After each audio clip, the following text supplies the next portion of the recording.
Bonjour, on prend la suite de nos événements. Je vous ai montré hier ce qui se passait à l'extérieur dans la cour du château.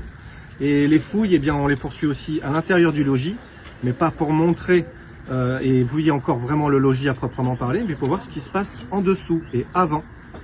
Alors donc, on est accolé au donjon. Vous vous souvenez, eh bien, le donjon il s'est effondré, ça avait recouvert entièrement le logis qu'on ne voyait pas. Et donc, on l'a mis au jour. On a fouillé tous les niveaux d'occupation.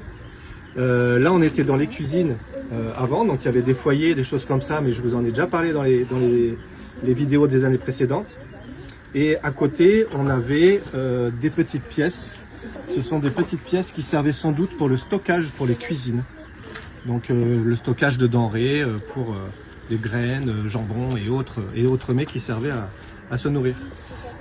Et donc là, maintenant on est en dessous et on essaye d'articuler les choses pour voir comment le logis a été mis en place, puis après essayer de trouver ce qui correspond à des niveaux plus anciens.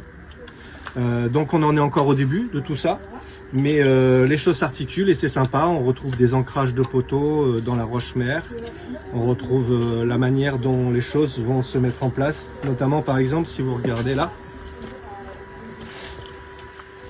Là on fouille un niveau de terre qui correspond à la mise en place du mur du logis. Et on tombe sur une chape de mortier qui a toutes les chances d'être peut-être plus ancienne que le logis. Donc on va voir avec quoi ça s'articule.